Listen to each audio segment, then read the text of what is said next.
where President Sisi called on all parties to fulfill their obligations per deal struck during the Egypt-hosted Sharm el-Sheikh Peace Summit in October of 2025, which aimed at ending the Israeli genocide war on Gaza.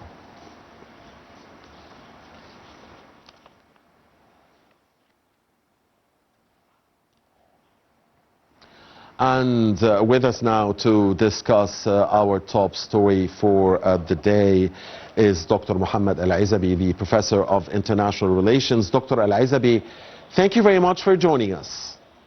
Thank you, Mr. Mohammed. Really, Dr. Ezaby, when we talk about the Gaza issue, the Gaza peace plan, you know, there are a lot of hindrances, as everybody knows, by Israel. There is a public rejection of Mr. Trump's plan by Israel.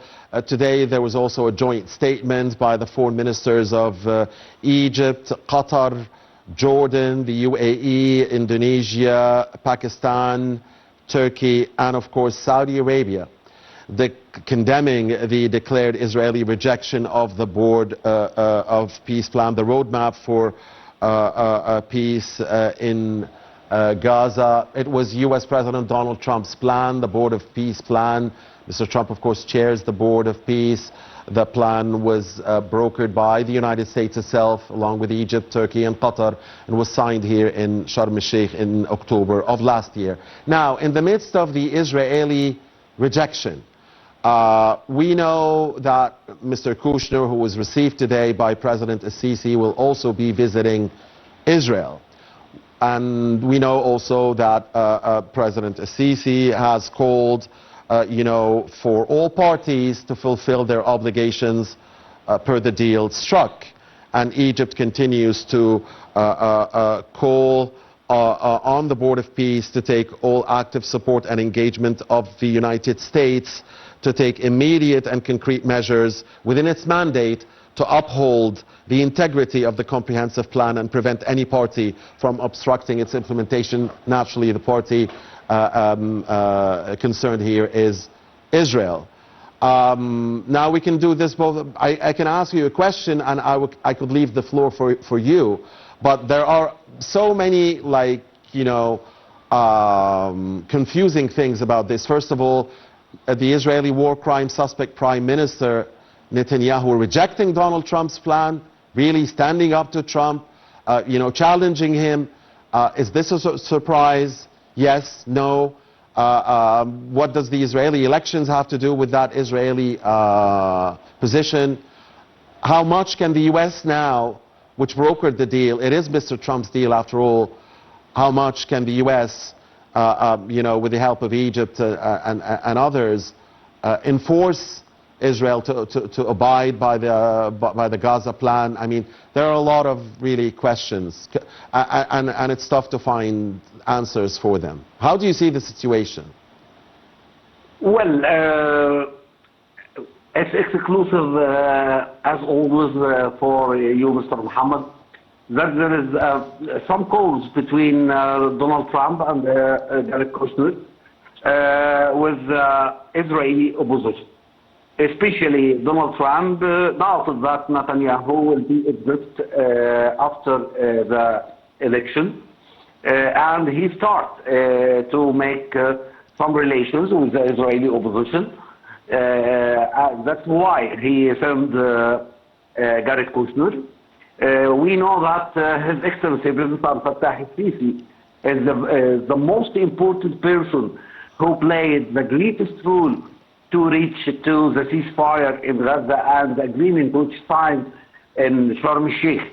Yes. So the meeting between Egyptian President Abdel Fattah el-Sisi and Jared Kushner in Al Alamein carries significance well beyond the protocol dimensions of receiving a senior American interlocutor. The timing, the participants, and the issue reportedly discussed indicates that the meeting was closely connected to the broader architecture of a U.S.-Egyptian coordination over the Middle East, particularly the Gaza file and the post-war regional order. His Excellency President Abdel Fattah al-Sisi, after Egypt succeed to convince Hamas to let their weapons and to let the new government to reach to Gaza and start to rule Gaza. Also, the new peace council and his efforts to convince and force Benjamin Netanyahu to accept to move to phase 2 of the agreement. Everything led by Egypt and His Excellency President Abdel Fattah al-Sisi.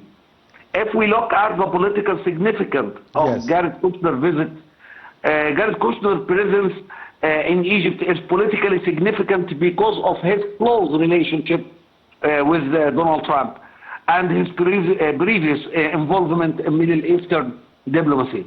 His transmission of President Trump's greeting to President Sisi should therefore be understood as more than ceremonial gesture. It represents a direct political channel between Cairo and Washington at a moment when regional development requires intensive coordination. The meeting also demonstrates that Egypt continues to occupy a central position in Washington's calculations regarding the Middle East. The choice of El Alamein as the location is a very important point. Yes. It provides setting for high-level political engagement away from the conventional diplomatic framework in Cairo and reinforce the increasingly important role of Egypt's northern Mediterranean coast as a venue for strategic and political activity. Also, His Excellency President Abdel Fattah al-Sisi emphasized on the strategic nature of Egyptian-American relations is particularly important. The relation between Cairo and Washington extends across several interconnected domains: regional security, counter-terrorism, military cooperation, intelligence coordination, Gaza and the Palestinian issue, Red Sea security, Eastern Mediterranean stability, economic and investment interests. Therefore, the meeting should be interpreted within a framework of strategic partnership rather than a temporary diplomatic interaction linked exclusively to Gaza. But we know that the minister, Hassan Rashad, and his meeting today with Khalil Haya and the arrival of Jared Kushner and met Dr. Badr Abdel Ati, then met His Excellency President Abdel Fattah al-Sisi. It means that Egypt continue playing a great role to save Palestinian people and Gazan people. Also, every things refers to that Benjamin Netanyahu is end. He will not rule the next government in Israel. We know that the Likud elections will start tomorrow, and all the media, Israeli media, refers that Benjamin Netanyahu will lose these elections. Also, so Egypt starts also to mention Donald Trump that the importance now is to continue the ceasefire, is continue the de-escalation in Gaza, also prevent Israel and their terrorism government, especially Ben Gvir, and what's happening in the West Bank. So it is not also related to Gaza, but also discuss West Bank and what's happening there. Also discuss the negotiations between Washington and Iran. Yeah, a very important topic as well. But so, Dr. Ezaby, you are telling us that you believe, if I understood you correctly, that Netanyahu's rejection of Mr. Trump's plan for Gaza is actually he's not actually challenging Mr. Trump, but actually he's only doing this for electoral purposes, trying to salvage anything because he's in a tough position in the upcoming elections. That's what I understood from you. Yes, but Benjamin Netanyahu, as I said, he will lose the next elections. especially he did everything to convince the Haredim to vote for him, convince the Israeli people to vote for him. Of course, nobody knows, Dr. Ezaby, if he will lose or win, but so this is a prediction from you. This is an on-air prediction from Dr. Mohamed Al-Ezaby here on Nile TV International. Mr. Mohammed. You are good with predictions. I testify to that. I do. So you're predicting that Netanyahu will be gone by October? Yes. Okay. Netanyahu will not be exist again. And I told you, because of some American press and media refers that there's a relations now between Donald Trump and the Israeli opposition, and start to convince Israeli opposition to continue the plan of Donald Trump about Gaza, and to continue to convince them to let Lebanon and South Lebanon, and he will give them something for that. He will end the government in Iran, he will end the ruling system in Iran, and he will save Israel from any threat from Iran and their arms. So you believe, Dr. Al-Ezaby, that Mr. Trump has, let go of Netanyahu as a losing horse? I mean, he's broken ties with him. That's what you believe? He wants him to lose. He will not support him. He expects him to lose, so he's acting this way because he more or less knows that he will probably lose? Or because he was frustrated with him, because he didn't listen to him in Lebanon and other stuff, maybe also related to Iran? Yes, I remember that I was in a phone call with you, Mr. Mohammed, and we discussed the language that Donald Trump used when he talked to Netanyahu, if you remember. He insulted Netanyahu many times, and he used a very impolite words towards Netanyahu. Yeah. You remember that call? Yeah. Okay. So now Donald Trump didn't care about Benjamin Netanyahu. He will know he's loser. He will not take care about him. That's why he started to make a relations with Israeli opposition, because he know that the Israeli opposition, he will control and rule the next government. I can see that. I can say that in the near future we will not see any terrorism government system in the area, and I refer not only for Houthi and Iran arms, but I refer also to the terrorism government of Israel now. Okay. By Netanyahu and Ben Gvir and Smotrich. Yeah, so it's always interesting to try and read what's happening.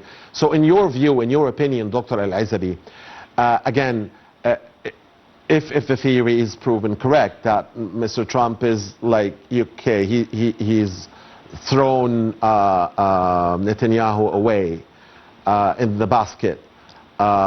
So did he do that because he expects him to lose, or did he do that because he was really fed up with him and wanted to hit back? And is Netanyahu, in your view, going to lose the elections because Trump deserted him, or because of other mistakes that he did inside Israel?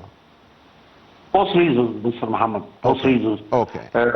Because of Donald Trump and because of the cases which he faced in the court.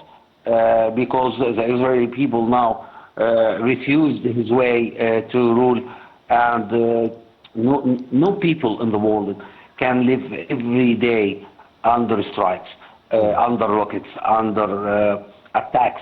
They start to hate the way of Benjamin Netanyahu.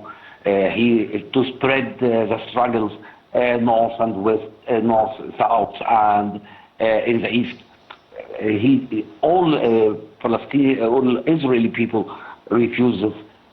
So that's why Netanyahu will lose the next elections, especially that Donald Trump gave him a safe point.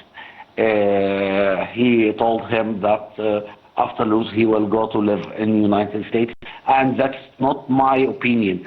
That's what said in Washington Post, in New York Times, in ABC News, and Fox News, in many media. So he's going to offer him a safe haven away from jail. Yes. In Israel, of course. So, Dr. Ezaby, of course you mentioned that Egypt has played the leading role, and that is correct.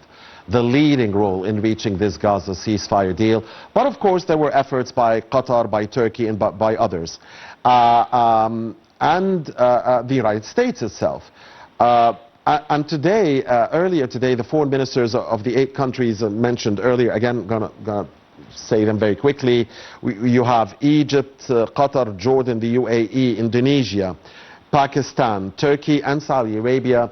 Not only condemned the Israeli Netanyahu's rejection of the Trump plan for Gaza, but also they endorsed UN Security Council Resolution 2803, of course calling for Palestinian statehood, and they condemned the Israeli rejection of Palestinian statehood. And Netanyahu said that as long as he is in power or alive or whatever, that there will be no Palestinian state. And Egypt has been saying for decades that the only chance for peace in the region, everlasting peace, just peace, is the Palestinians getting back their rights, an independent and viable state, borders 4th of June 1967, East Jerusalem, Al-Quds as its capital. And so the question is, once Israel has a new government that assumingly will not be like, tilted very far right, like this one that practiced genocide and other acts of war crimes in Gaza, the West Bank, and elsewhere.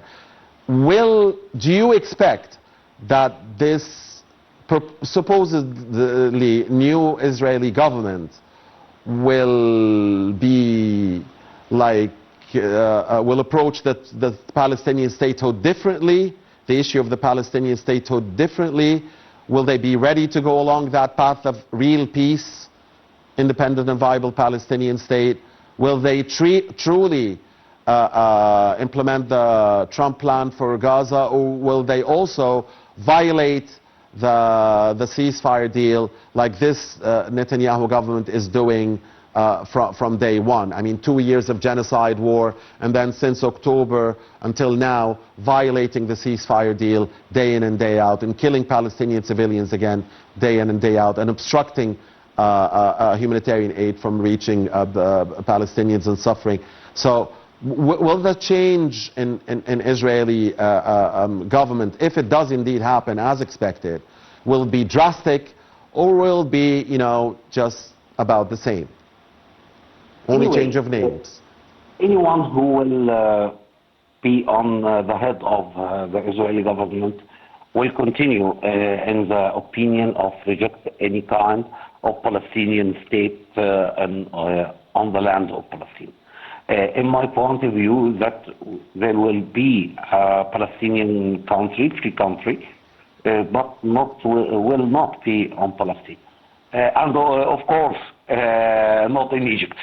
Not in Sinai, especially that His Excellency President Abdel Fattah al-Sisi rejects any kind of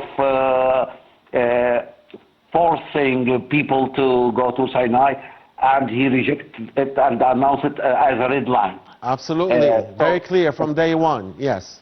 Yes, but in my point of view, there is the plan B on Donald Trump's mind. It will be a Palestinian country, but not on Palestinian land. Okay, so a new sort of solution, yeah, okay. Yeah, but at least there will be some sort of partner, you think, that the Palestinians, Egypt and the Arab world and the Muslim world will find to deal with in Israel. It will be in no way like that government of war criminals. That's what you expect? Yes, yes. Okay. But as I said, that in the near future we will see a Palestinian country, and everything in the Middle East will be changed. So you're saying like what? Like what will be offered is a Palestinian state, but not on historical Palestinian, not on the borders of the 4th of June '67. Like it will be, you know, diminished a little bit. That's what you're saying. That's your expectation, that this will be the American or the Israeli offer? Yes. Okay. One final question, Dr. Al-Ezaby, because you cannot be with us without asking you about the Iran situation. So the floor is yours. What will happen? What do you expect to happen in the upcoming days, weeks and months? No way for a deal. No way for a peace agreement. The war will continue, especially that Iran start to attack Arab countries again. Houthi start to attack Saudi Arabia, and Egypt will stand with all the Gulf countries and refuse any kind of attack toward the Gulf countries. And I see that not more by the end of this year, the government in Iran will not be exist again. Will not be what? Will not be exist again. Okay, that's another prediction from Dr. Mohamed Al-Ezaby, reading the situation in Iran. And of course, that is solely the personal opinion or expectation of our dear distinguished guest with us here, who was with us over the phone, Dr. Mohamed Al-Ezaby, the Professor of International Relations. Thank you as always for your time, sir, and thank you for your insight. We do appreciate having you with us on Nile TV, Dr. Al-Ezaby. And now we'll be watching a report about, again, our main topic for tonight. Again, the urgent question is, how can the Middle East be protected security-wise, politically, and even economically when external guarantees appear less certain, and when the cost of relying overwhelmingly on the Americans looks higher than ever before? Let's watch this report, and then we will have here in the studio a distinguished guest with us to discuss the matter here on Nile Oracle.